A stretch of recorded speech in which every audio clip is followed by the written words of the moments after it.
আমি আপনাদেরকে সতর্ক করে দিচ্ছি, এর আগে শেখ হাসিনা ভারতে পালিয়ে গিয়েছে, এমন অনেকে আছে যারা অপরাধ করেও পার পেয়ে গিয়েছে, কিন্তু আমাদের ওই অভিজ্ঞতাগুলো আগে ছিল না বলে এটা হয়েছে। এখন সেই অভিজ্ঞতা আছে, কেউ পার পাবে না, কেউ পালানোর সুযোগ পাবে না। একদম স্পষ্ট করে বলে দিচ্ছি, আপনারা সবাইকে সতর্ক করে দেন। আমরা জান থাকতে, জীবন থাকতে আমাদের একজন নিরপরাধ নেতাকর্মীকে শুধু দল করার অপরাধে, শুধু একটা মার্কায় ভোট দেওয়ার অপরাধে আমরা হয়রানির শিকার হইতে দিব না, আমরা জুলুমের শিকার হইতে দিব না, আমরা রক্ত ঝরতে দিব না। এটা আমাদের ওয়াদা, এটা আমাদের কমিটমেন্ট। আমাদের নেতাকর্মীরা বাঁচলে আমরা আবার রাজপথে দেখা হবে, আপনারা সবাই প্রস্তুত থাকুন। আর প্রশাসনকে স্পষ্ট করে একটা কথা বলি, প্রশাসন যদি ক্ষমতার দালালি করার জন্য প্রশাসন হন, যদি বসে বসে নাটক দেখার জন্য প্রশাসন হন, যদি তোষামত করে বড় পদ পদবি পাওয়ার জন্য, ওই লবিং করার জন্য আপনারা সকল অন্যায় মুখ বুজে সহ্য করেন, তাহলে আপনাদের মতো মেরুদণ্ডহীন, ব্যক্তিত্বহীন মানুষদের এই প্রশাসন ছেড়ে দেওয়া উচিত। আমি আপনাদেরকে আহ্বান করব, আপনারা আপনাদের ওই শপথের মূল্য দিন, আপনারা এই দেশের সাথে আপনাদের যে কমিটমেন্ট, সেই কমিটমেন্টের মূল্য দিন। দয়া করে আপনার পেশার যে পেশাদারিত্ব, যে ইমানি দায়িত্ব, সেটার আপনারা মূল্য দিন। আপনারা পুরো দেশে যেই জুলুমগুলো হচ্ছে, সেই জুলুম বন্ধে আপনাদের যে অ্যাকশন, সেই অ্যাকশনগুলো নিন। এবং তারেক রহমানকে আমার জায়গা থেকে আমি স্পষ্ট করে একটা কথা বলতে চাই, যে আপনি দেশে এসেছেন, আপনি আপনার জায়গা থেকে এই নেতাকর্মীদেরকে, যারা আজকে থেকে 1.5 বছর আগেই জুলুমের শিকার ছিল, যারা নির্যাতিত ছিল, অনেকে নিপীড়িত ছিল, তারা যে আজকে নতুন করে জালেম হয়ে উঠছে, তাদেরকে যদি আপনি আটকাইতে না পারেন, নিয়ন্ত্রণ না করতে পারেন, তাহলে আওয়ামী লীগের চেয়েও খারাপ পরিস্থিতি হবে আপনাদের। এই জন্য আহ্বান করব যে কঠোর নির্দেশনা দেন।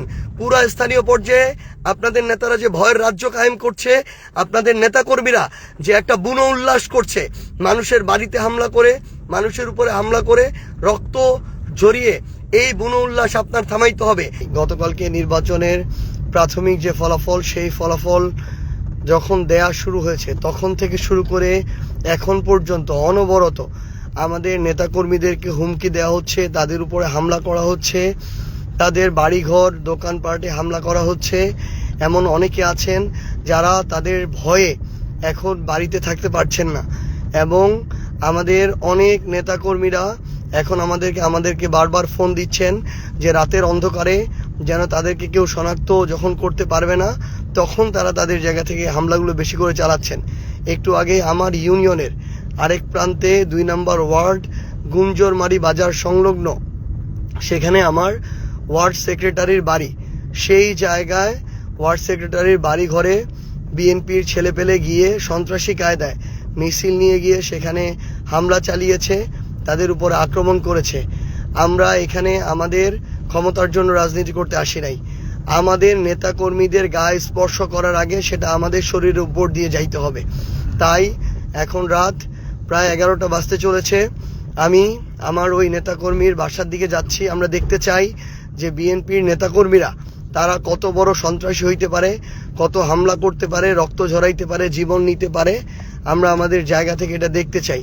আমি নিজে এখন সেখানে যাচ্ছি, আমরা কয়েকজন মিলে যাচ্ছি, দেখি তারা আমাদেরকে হামলা করুক, আমাদেরকে মারুক, তারপরে আমাদের নেতাকর্মীদেরকে স্পর্শ করতে হবে। তারা মনে করেছে তাদের জায়গা থেকে যে তারা বিজয়ী হয়েছে, এখন তারা আরেকটা স্বৈরাচার কায়েম করবে, নব্য স্বৈরাচার হবে। কিন্তু আমরা আমাদের জায়গা থেকে স্পষ্ট করে একটা কথা বলতে চাই যে এই বাংলাদেশে এটা আমরা আর হইতে দিব না, এই হওয়ার সুযোগ দেয়া হবে না। প্রয়োজন হলে আমরা কালকে থেকে আবার রাজপথে নামবো। প্রয়োজন হলে আমাদের যে লড়াইটা ছিল অভ্যুত্থানের পরে, এই 1.5 বছরের লড়াই, যে বাংলাদেশে একটা গণতান্ত্রিক রাজনৈতিক পরিবেশ তৈরি করার লড়াই, এই লড়াইটা আমাদেরকে কালকে থেকে শুরু করতে হবে।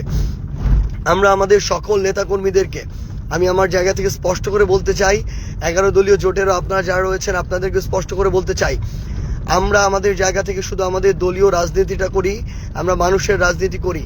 এটা যদি কারো সহ্য না হয়, কেউ যদি শুধুমাত্র আমরা একটা দল করি দেখে, একটা জোটে অংশগ্রহণ করেছি, ভোটে অংশগ্রহণ করেছি দেখে কেউ যদি মনে করে যে আমাদেরকে মারা, রক্তাক্ত করা, হামলা করা বৈধ হয়ে গিয়েছে, তাহলে তাদের বিরুদ্ধে আমাদের নামতে হবে। এরা আবার আরেকটা নব্য স্বৈরাচার কায়েম করতে চায়। আমি আমার জায়গা থেকে স্পষ্ট করে আপনাদেরকে বলি, বিন্দু মাত্র ভয় পেলে চলবে না। তারা তাদের জায়গা থেকে অন্যায় করছে, অপরাধ করছে, জুলুম করছে, ভয়টা তারা পাবে, কিন্তু আমাদের ভয় পেলে চলবে না। আমরা যেন মাথা উঁচু করে সম্মানের সাথে যে রাজনীতি করে আসছি, আমরা আমাদের জায়গা থেকে সেই রাজনীতিটা করে যাব। আমি আমার জায়গা থেকে এইটুকু আপনাদেরকে কথা দিচ্ছি যে আমার পঞ্চগড় 1 আসনের যে কোনো জায়গায় যে কোনো নেতাকর্মীকে যদি আঘাত করা হয় আমাকে জানাবেন, আমি ছুটে যাব সেখানে। আমরা ওই রাজনীতি করতে আসি নাই যে ঘরে বসে থেকে রাজনীতি করব। সৃষ্টিকর্তা মহান আল্লাহ আমাদের সুযোগ দিয়েছেন এই বয়সে আপনাদের প্রতিনিধিত্ব করার। আপনারা 1,68,000 মানুষ সেই আস্থাটুকু রেখেছেন।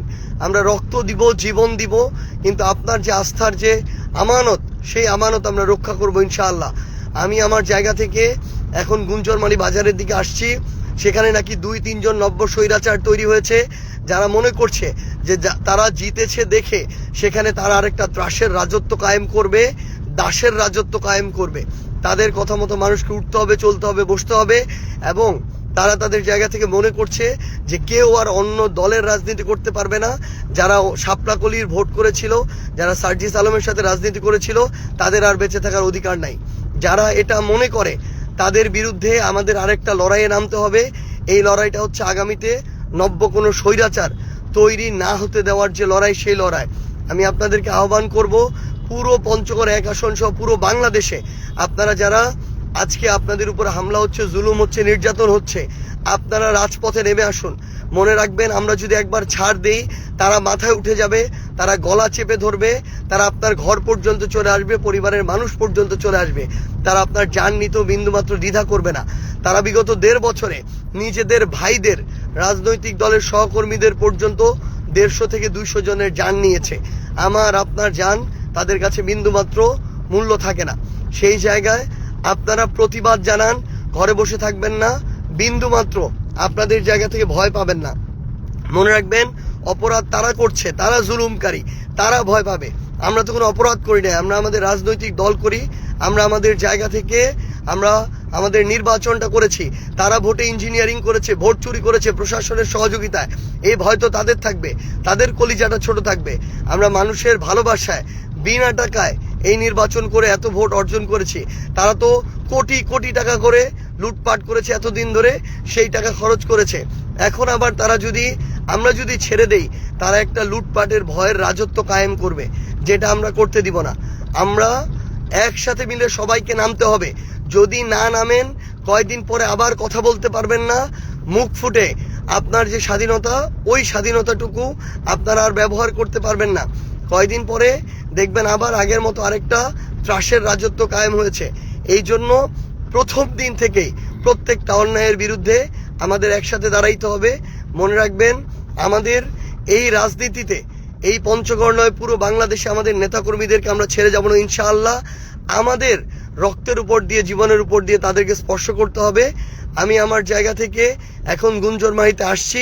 আমাদের যারা ভোটার ছিলেন, নেতাকর্মী, শুভাকাঙ্ক্ষী, সমর্থক, আপনারা গুঞ্জরমারি বাজারের এখানে চলে আসুন। ইনশাআল্লাহ আমরা একসাথে মিলে সকল ধরনের নব্য স্বৈরাচার যারা আছেন, যারা নতুন করে মানুষের উপরে জুলুম করতে চায়, তাদেরকে আমরা রাজনৈতিকভাবে মোকাবেলা করব ইনশাআল্লাহ। আজকে আমার যুব শক্তির একজন কমিটির সদস্যকে তারা 15-20 জন মিলে পিটিয়ে মেরেছে। মারার পরে তাকে আবার পুলিশে ধরিয়ে দিয়েছে, আবার মিথ্যা মামলার নাটক সাজাচ্ছে যে মাদকের মামলা দিবে, আক্রমণের মামলা দিবে, আবার নাটক করে একজন গিয়ে হসপিটালে ভর্তি হয়ে থাকে। এই ধরনের নাটক করে যদি আপনারা মনে করেন যে বাংলাদেশে আরেকটা ভয়ের রাজ্য কায়েম করবেন, আমি শুধু আপনাদেরকে সতর্ক করে দিচ্ছি, এখানে অভ্যুত্থানের প্রজন্ম, অভ্যুত্থানে অংশ নেওয়া সবাই এখনো বেঁচে আছে।